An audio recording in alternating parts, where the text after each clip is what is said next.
Good morning বন্ধুরা, কেমন আছো তোমরা সবাই? আশা করি তোমরা সবাই ভালো আছো। আর ভালো তো থাকতেই হবে। নিজেদেরকে সাবধানে রেখে অবশ্যই বেঁচে থাকার লড়াইয়ে চালিয়ে যেতে হবে, আর এই কঠিন পরিস্থিতির মধ্য দিয়ে। যাই হোক, আজকে দেখেছো আমার সকাল সকাল স্নান হয়ে গেছে। তাও আজকে ঘুম থেকে উঠতে 5টা নাগাদ বেজে গেছে। তো সংসারের সব কাজকর্ম মোটামুটি সবই শেষ। তো ঠিক আছে, চলো বন্ধুরা, সারাদিন তোমাদের সাথে আছি। এখন এ পর্যন্তই, পরে আসছি তোমাদের সাথে গল্প করতে। তো বন্ধুরা, সকালের খাওয়া দাওয়া সেরে এই যে তোমাদের দাদাভাইকে বললাম আমাদের চালের অবস্থাটা কি দেখো, শুকনো পাতা পড়ে ভরে গেছে। অনেক দিন চালটা পরিষ্কার করা হয় না। আর এই দেখো, একটা গাছের ডাল টিনের চালের ওপর পড়ে গেছে। জানো তো বন্ধুরা, এই গাছের ঢালটা টিনের চালের ওপর আসায় আমাদের একটা টিন পুরো ফেটে গেছে। তাই তোমাদের দাদাভাইকে বললাম পাতাগুলো, শুকনো পাতাগুলো উঠাইয়ে দিতে আর এই ডালগুলো কেটে দেওয়ার জন্য। জানো তো বন্ধুরা, বর্ষার সময় টিনের চাল দিয়ে এজন্য জল পড়ে। তা যেহেতু আজকে তোমাদের দাদাভাই সময় পেয়েছে, তাই গাছের ডালগুলো কেটে দিচ্ছে। জানো তো, সব সময় তো যেটা বলবো সেটা করা হয় না। চালটা অবস্থা এখন ভীষণ খারাপ। তো সময় হলে আস্তে আস্তে চালটা আমরা সারিয়ে নেব। তো এখন তোমাদের দাদাভাই গাছের ডালটা কেটে দিচ্ছে। আর এই যে চালের ওপর দেখছো অনেক ময়লা হয়েছে, যেমন গাছের পাতা এগুলো পড়েছে। এগুলো একটা বস্তার ভিতরে ভরে দিয়েছে, এগুলো দিয়ে আমি রান্না করব। আর এই যে গাছের ডালগুলো কাটছে, এগুলো খড়ি করে আমি পরে শুকিয়ে গেলে রান্না করব। জানো তো বন্ধুরা, আমাদের বাড়ির ভিতরে এই একটা গাছই আছে।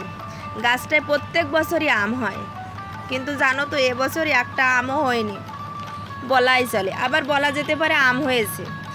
এই যে ডালটা কাটছি, শুধু এই ডালটাই কয়েকটা আম হয়েছিল, 15-16টা আম হয়েছিল।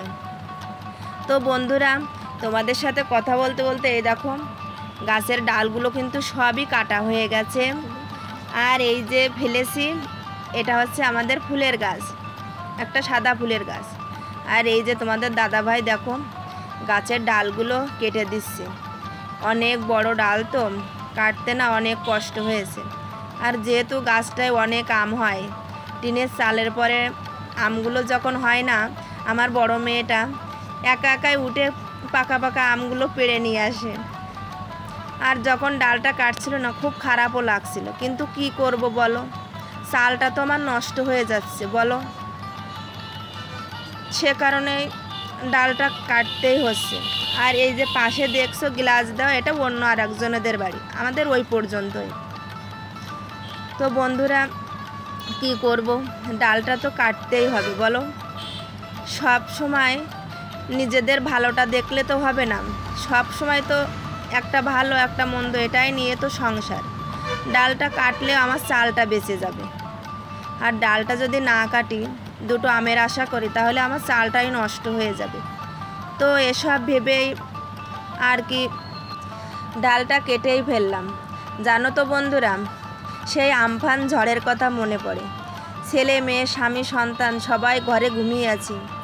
জানো তো বন্ধুরা, সেই ঝড়ের কথা মনে পড়লে আজও বহে বুকটা কেঁপে ওঠে।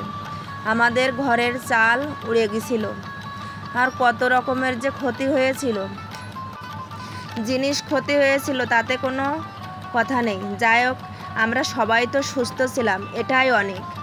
তো বন্ধুরা, ঘরের ফ্যানটা ভেঙে গেছিলো, এখনও আজ সেই ফ্যানটা দেখলে মনে পড়ে। ঘরের চালটা হয়তো ঠিক করে নিয়েছি, কিন্তু সেই সব ভাঙা ভাঙা ছোট ছোট জিনিসগুলো দেখলে আজও মনে পড়ে সেই ঝড়ের কথা। যখন এই প্রত্যেক বছর তো ঝড় আসে, তো যখনই ঝড় আসে সেই ঝড়টার কথা মনে পড়ে বন্ধুরা। আর এই যে ঢাল কাটতে কাটতেই একটা বড় ঢাল কিন্তু মাথার পরে এসে পড়ছিল, জানো, খুব ভয় পেয়ে গেছিলাম। আর তোমাদের দাদাভাইকে তো ডালটা কাটতে দিয়েছি, আর আমি এদিকে চলে এসেছি রান্না করতে। রান্না করছি পুঁই শাক, আর কালকে মাংস রান্না করেছিলাম, সেটা দিয়ে এই যে আজকে দুপুরের খাবার খাবো। আর এই যে 1 কেজি দুধ নিয়েছি, ভাবলাম মাংস তো রয়েছে, দুধটা আজকে দই বানিয়ে ফেলি। এজন্য আমি 1 কেজি দুধ প্রথমে ভালো করে ছেঁকে নিচ্ছি। জানো তো বন্ধুরা, আমি এভাবেই দই বানাই। 1 কেজি দুধ আর তারপরে প্রায় 2 কেজি জল মিশিয়েছি।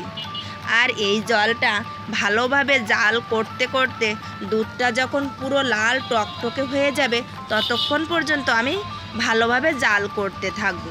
আর এদিকে আমি দুধের হাঁড়িটাও কিন্তু পরিমাণ মতো জল দিয়ে দুধের হাঁড়িটা বসিয়ে দেব। জানো তো বন্ধুরা, এদিকে দুধ জাল দিচ্ছি আর ওদিকে কিন্তু বাড়ির অন্য সবাইদেরকে খেতে বসিয়ে দিয়েছি।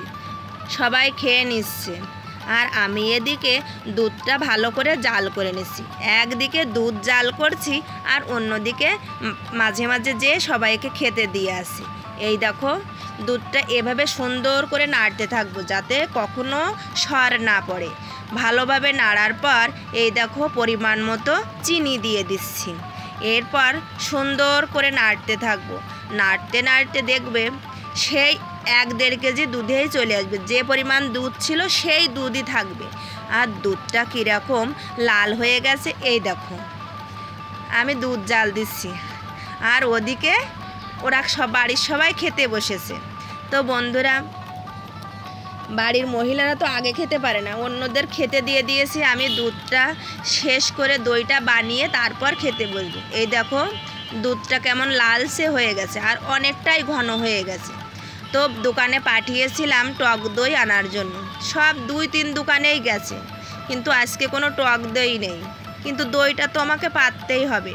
ওই যে কালকে বাবার বাড়ি থেকে কাগজ লেবু এনেছিলাম, তাই বুদ্ধি খাটিয়েই আজকে এই লেবু দিয়েই দই পাতবো। তা দুধটা প্রথমে আমি ভালো করে গুলিয়ে নিচ্ছি। এই দেখো আঙুলটা সহ্য করা যায় এরকম গরমই রাখবো।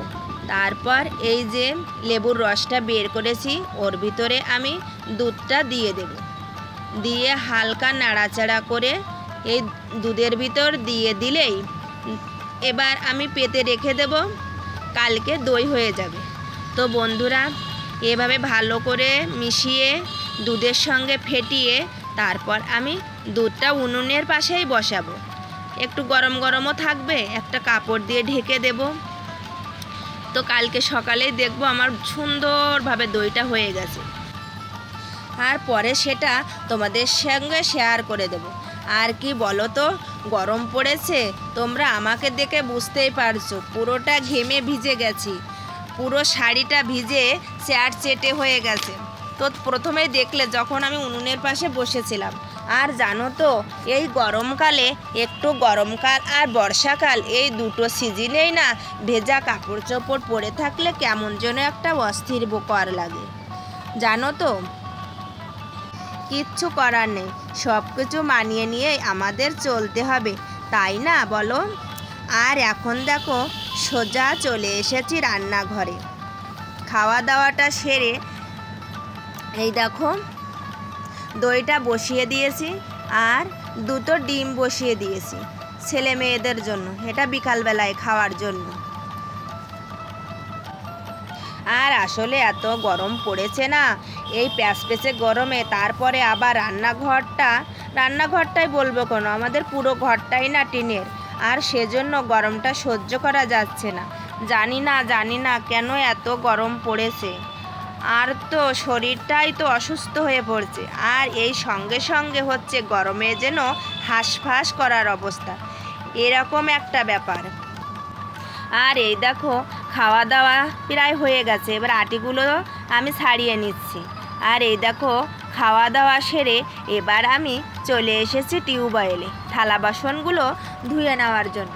তাই প্রথমে যে বীজগুলো, আজকে একটা কাঁঠাল ভেঙেছিলাম বন্ধুরা, প্রথমেই বললাম সকালে খেয়েছিলাম কাঁঠাল আর পান্তা ভাত, আর যেটুকু বেঁচেছিল সেটুকু দুপুরে খেয়েছি। আর এই দেখো খাওয়া হয়ে গেছে, তো বিচিগুলো আমি ভালো করে টিউবওয়েলে ধুয়ে রোদ্দুরে মেলে দেবো। শুকিয়ে গেলে বিচিগুলো অনেক দিন পর্যন্তই ভালো থাকে। আমি এভাবেই বন্ধুরা বিচিগুলো সংরক্ষণ করি। তোমরা কিভাবে বিচিগুলো সংরক্ষণ করো অবশ্যই আমাকে কমেন্ট করে বলো। তো বন্ধুরা, তোমাদের সঙ্গে কথা বলতে বলতে আমার কিন্তু আটিগুলো প্রায় ধোয়া হয়ে গেছে। তো এবার আমি যাচ্ছি আটিগুলো মেলে দেওয়ার জন্য। তো বন্ধুরা আটিগুলো আমি মেলে দিয়েই বাকি থালা বাসনগুলো ধুয়ে নেব।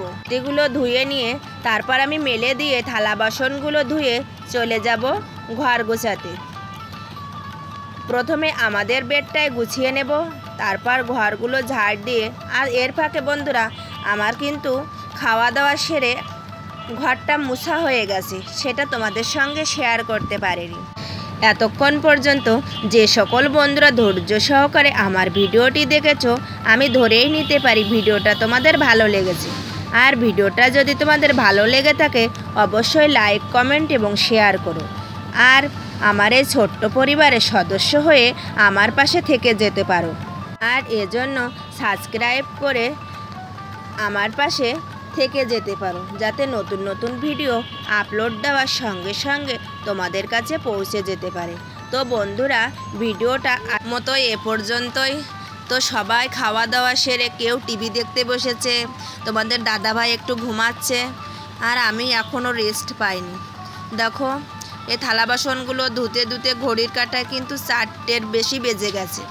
তো এই থালা বাসনগুলো ধোয়ার পরে আমি একটু রেস্ট পাবো মাত্র কয়েক মিনিট, কারণ এরপরই সবাই উঠে গেলে চা করো, নাস্তা করো, এগুলো তো করতেই হবে।